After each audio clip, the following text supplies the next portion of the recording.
महाभारत युद्ध के पश्चात कालांतर में 5 पांडवों में से एक पांडव अर्जुन के पौत्र का जन्म हुआ, जिसका नाम था राजा परीक्षित। एक बार राजा परीक्षित जंगल में आखेट करने गए।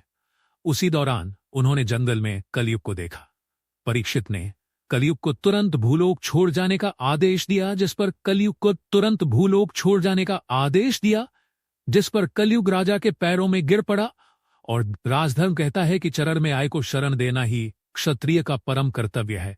जिसके बाद राजा परीक्षित ने कलयुग को 5 स्थान निवास करने के लिए दिए और कहा, जहां मदिरा, पान, वेश्यावृत्ति, जुआ, हिंसा और पाप द्वारा अर्जित स्वर्ण होगा, वहां तुम्हारा निवास होगा। राजा परीक्षित ने इस समय स्वर्ण मुकुट धारण कर रखा था, जो उन्हें अपने पूर्वजों से विरासत में मिला था। यह स्वर्ण पाप कर्मों में लिप्त था।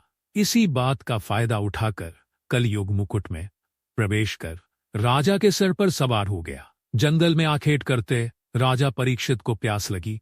उन्हें जंगल में एक कुटिया दिखाई दी। जब उन्होंने अंदर प्रवेश किया तो देखा ऋषि शमीक तपस्या में लीन बैठे थे।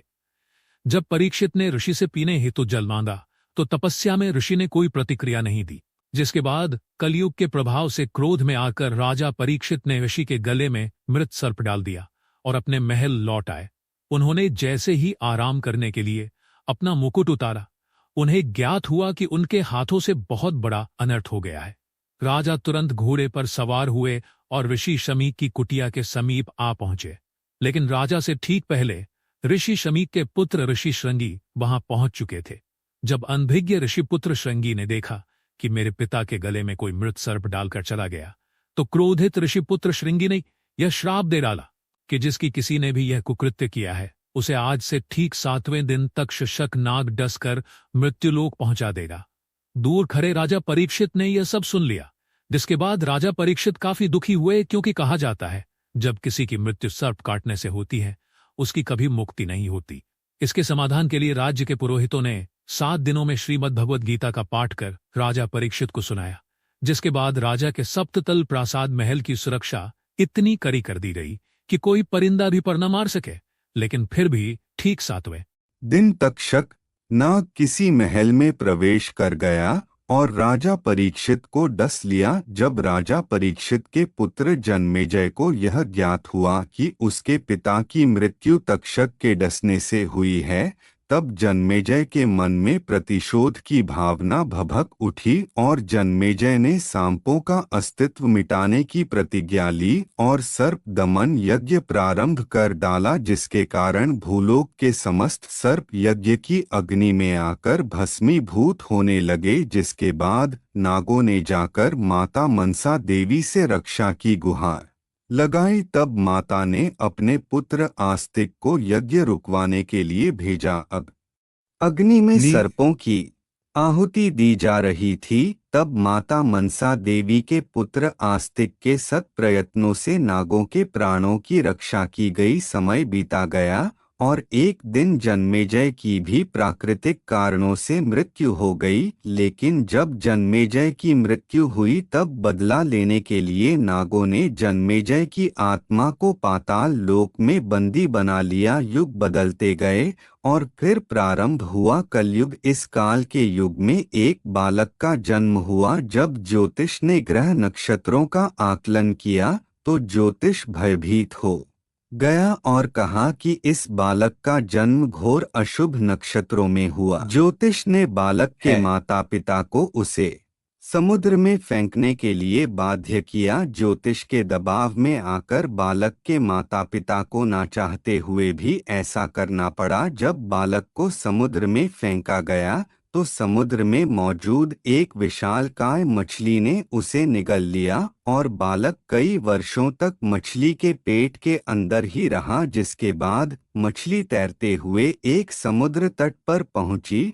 और इसी तट पर भगवान शिव माता पार्वती को योग के रहस्य बता रहे थे। योग रहस्य उस बालक के कानों में भी सुनाई पड़े और उस बालक ने मछली के पेट के अंदर ही योग साधना का अभ्यास प्रारंभ कर दिया। 12 वर्षों की कठिन साधना के बाद एक दिन उस मछली को एक मछुआरे ने पकड़ लिया और जब उस मछुआरे ने मछली को काटा तो उसे मछली के अंदर एक जीवित बालक मिला। अचरज से भरे मछुआरे ने उस बालक को अपने साथ रख लिया। समय के साथ बालक बड़ा हो रहा था और एक दिन मछुआरे ने उस बालक को मछली पकड़ने के लिए भेजा। जैसे ही बालक ने मछलियां पकड़ी तो देखा बाहर निकालते ही मछलियां तड़पने लगी। करुणामयी बालक ने सभी मछलियों को वापस जल में छोड़ दिया और खाली हाथ वापस लौट आया। जब मछुआरे को इस बात का पता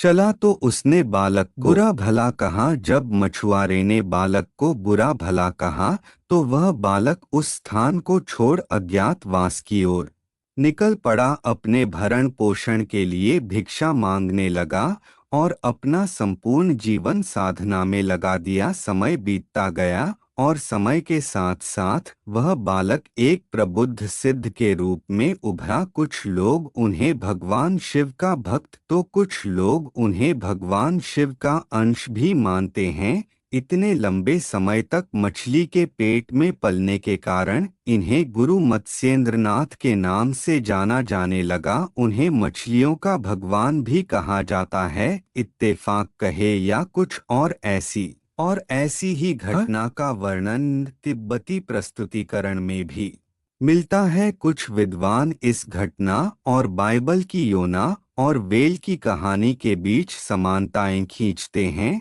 एक बार गुरु मत्स्येंद्रनाथ भिक्षा लेने एक घर के बाहर पहुंचे। गुरु मत्स्येंद्रनाथ ने आवाज लगाई, भिक्षाम देहि। तभी एक महिला खाली हाथ ही घर के बाहर आई और कहा, भोजन नहीं है।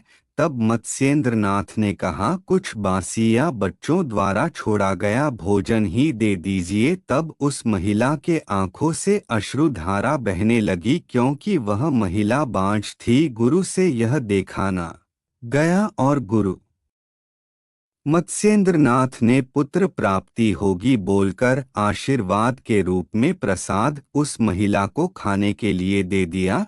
लेकिन कुछ लोगों ने महिला को भड़काया कि उसे इसका सेवन नहीं करना चाहिए, इसमें जादू टोना हो सकता है।